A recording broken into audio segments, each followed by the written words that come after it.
First and foremost, I want to give some attention to the ASL interpreters. So please give a round of applause for the work that they've been doing. And the Impact Lab participants. We are relying on you guys and the community to reach out to them and try to see how we can help them. It's super important that we are able to, when they give up their precious time to come here, that we give them the respect of at least seeing what we can do for them. So meet us in the Circle app. It's EmpathyTech.circle.so.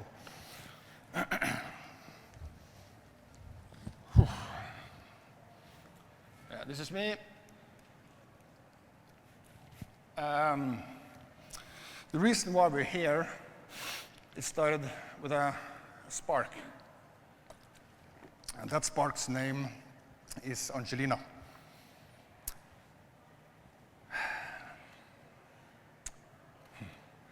Getting emotional.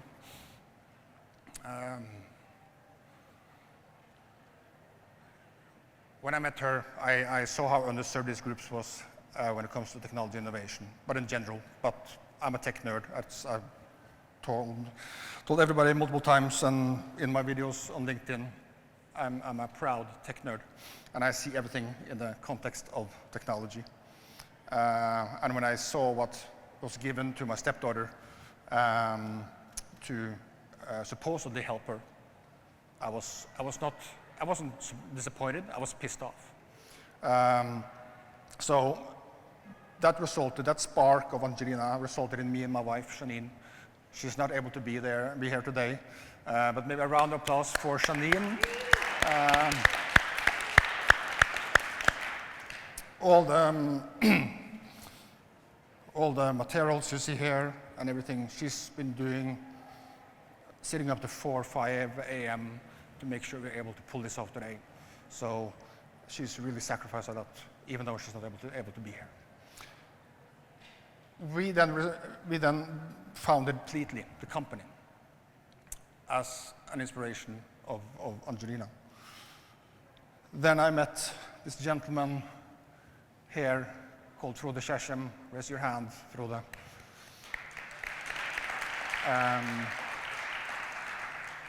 We were 2 Norwegians trying to figure things out, how we can make an impact in this space.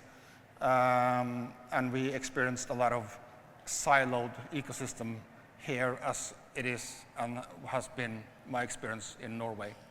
So we just created a panel discussion up in University City here in Philadelphia. We had people from CHOP there, from UPenn, we have family activists, and we had innovators and founders.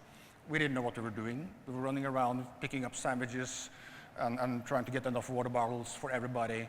It was amateur hour, but we pulled it off.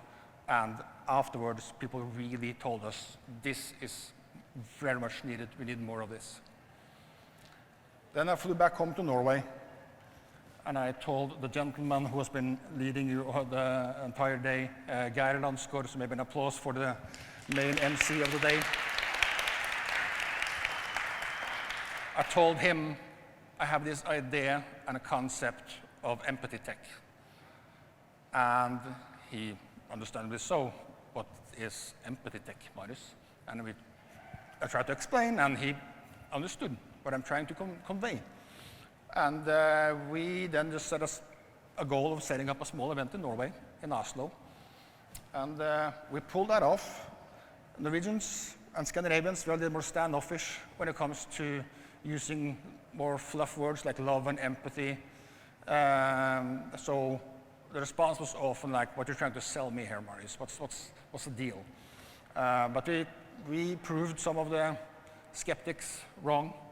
And we filled out a big auditorium in Oslo. We had 6 Vienna tables there with other startups, pretty similar approach to what you have seen here today. Then this spark, I met the team from the Cortland. I don't know if anybody from the Cortland is here right now. No? Oh, there you are. There's Joe Duffy. Okay, thank you, Joe. I met the team Yeah, give a round of applause. Yeah. And I met the team from the Cortland. We had been piloting Pletly with them, and they offered to do EmpathyTech Philadelphia, November of last year. And that kind of threw gasoline on that spark.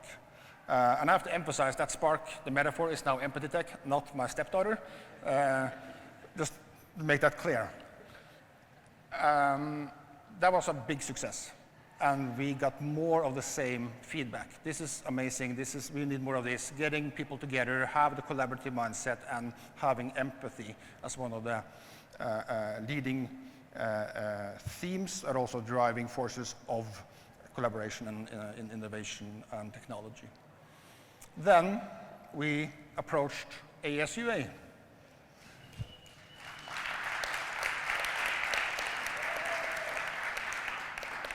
And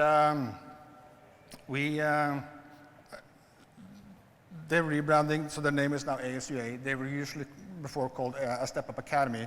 So with my dry Norwegian humor, I said, okay, if we're going to do this together, let's take a step up, since you're a Step Up Academy. And they took the challenge, and they came back to us the next week, and I said, okay, how about the Link Club at a tour club at the Lincoln Financial Field?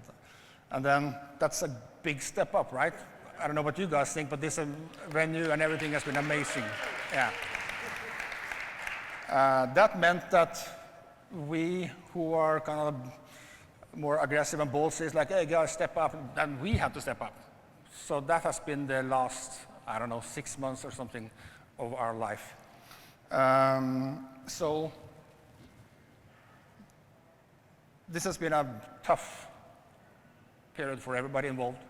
It's been a lot of blood, sweat, and tears, almost literally, and money. I hope you guys have enjoyed yourself today. I hope really you have been able to connect to people and get some new perspective of things. And if we are going to continue this in the momentum we're starting to build, because this is resonating with people. If you are empathetic as a person, this resonates because you get it. And we want to continue to deliver this and continue supporting the Impact Lab and everything. So we will need help. We will need help on funding. And just to take one step back, instead of having EmpathyTech as a part of the Pletly for-profit company, we donated the trademark and all the IP and everything into a nonprofit. This is registered here in the US, and we have a fiscal sponsorship through the Edward Charles Foundation. And to make things put even more on our plates, we established a nonprofit in Europe as well, which Geir is the chair of. So we need people to approach us and help us in figuring out how we can make this airplane fly and not just crash after liftoff. We will need strategic allies, so if you're not in a position or don't have the network of funding, we will need your help. We will need the help of connecting, opening doors, spreading the word, and being a contributor to this community. But maybe more importantly, we need the community power. We need each and every one of you who believes in what we're trying to accomplish here to be an active part of this community and involve yourself however you can. Maybe it could be like volunteer for a future event, or lending or your competence in supporting us in whatever capacity it might be. And it so happens to be that somebody has already stepped up. So I want you to take a look at this. Maybe mom and dad were right when they told me this wouldn't be nothing. Maybe I should take their advice, go get a life, or maybe get a job or something. Pack it up and head back home, tell everybody I was bluffing. Or maybe I'll just get out my head and focus on what I know's coming. Yeah. Cause I can't fall asleep at night without seeing my dreams. Delusion and reality, I'm somewhere in between. These These voices in my head get loud, and they keep telling me that I'm a fool for trusting in these wings. But maybe, baby, this what flying feels like. Maybe, baby, this what flying feels like. Maybe, baby, this what flying feels like. Maybe, baby, this what flying feels like.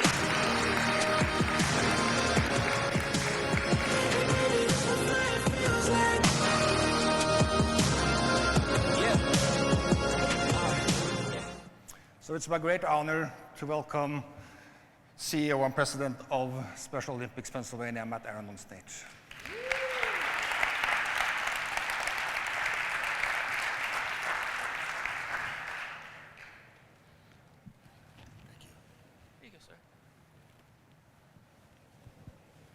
Good afternoon, everybody. What an amazing, inspiring, energizing afternoon. You innovators, you founders are just amazing. I am incredibly inspired today, and I hope that every single person who's here today is leaving here just as energized and inspired as I am and wanting to keep this conversation going. Right? Today is not one and done, correct? Yeah, this isn't over. And so what I didn't know when I got the invitation to come was that I was going to have to follow Jay-Z, and that I was going to be on stage with an MMA fighter. And so the pressure is on to be crisp here. But I'm going to do a little magic trick now. In 2 minutes, I'm going to do 3 things. The first is I'm going to tell you what Cities of Inclusion is, and then I'm going to tell you what it isn't, and then I'm going to tell you why you should care. So first of all, Cities of Inclusion is a collaborative effort, and many of you here today have been an important part of its growth.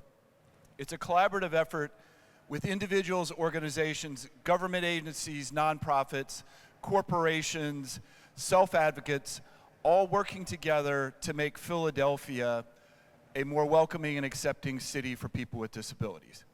That's the vision.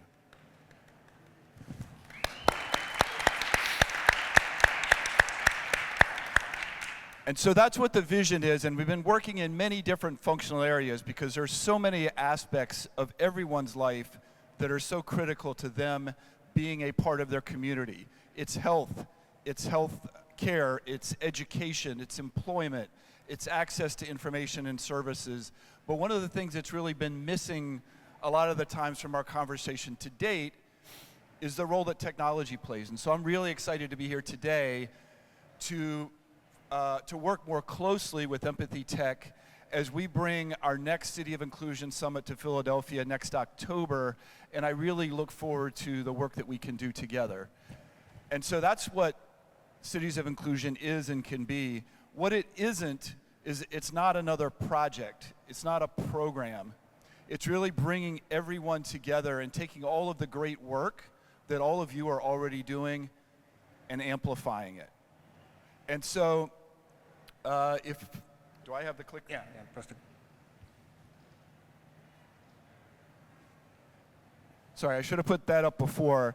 If you are interested in joining us next year, please scan that QR code, and we'll put you on the list to give you more information. I hope you will all come join us and be a part of it. We are hoping to exceed 1,000 people coming together next October to be part of this.